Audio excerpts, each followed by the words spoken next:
ওই ডাক্তারের কাছে লয়ে যাও, ডাক্তারের কাছে লয়ে যাও, সুস্থ হবো নে।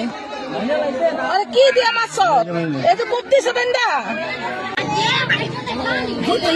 চাকু দিয়া চাকু দিয়া কি লাগে মাছ চাকু দিয়া মাছ চাকু দিয়া। ইতালিতে ছোট ভাইকে হত্যা করে ভিডিও কলে স্বজনদের দেখালেন বড় ভাই।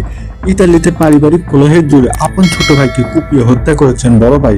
শুধু তাই নয়, হত্যার পর ভিডিও কলে দেশে থাকা স্বজনদের ভাইয়ের রক্তাক্ত মরদেহ দেখিয়েছেন তিনি। বুধবার 19 এপ্রিল স্থানীয় সময় রাত আনুমানিক 8টার দিকে ইতালির লেইজ শহরে এই ঘটনা ঘটে। ইতালির স্থানীয় পুলিশ তাকে গ্রেপ্তার করে। নিহত ও অভিযুক্ত উভয় মুন্সিগঞ্জের টুঙ্গিবাড়ি উপজেলার বাসিন্দা। যে দুই প্রবাসী ভাইয়ের মধ্যে পারিবারিক বিষয় নিয়ে তর্ক বিতর্ক শুরু হয়। এক পর্যায়ে বড় ভাই হুমায়ুন ফকির উত্তেজিত হয়ে ছোট ভাই নয়ন ফকিরকে ধারালো অস্ত্র দিয়ে আঘাত করেন। এতে ঘটনাস্থলে নয়ন ফকির মৃত্যু হয়। তারপর অভিযুক্ত হুমায়ুন ফকির ভিডিও কলে দেশে থাকা পরিবারের সদস্যদের সঙ্গে যোগাযোগ করেন। ভিডিও কলে তিনি নিহত ছোট ভাইয়ের রক্তাক্ত মরদেহ স্বজনদের দেখায় এবং নিজে হত্যাকাণ্ড ঘটিয়েছেন বলে স্বীকার করেন।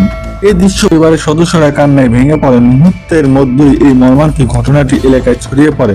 খবর পেয়ে ইতালির স্থানীয় পুলিশ অভিযান চালিয়ে অভিযুক্ত হুমায়ুন ফকিরকে গ্রেফতার। বর্তমানে নিহতের মরদেহ ইতালির একটি মর্গে রাখা হয়েছে। মরদেহটি দেশে পাঠানোর জন্য পরিবারের পক্ষ থেকে চেষ্টা চালায়।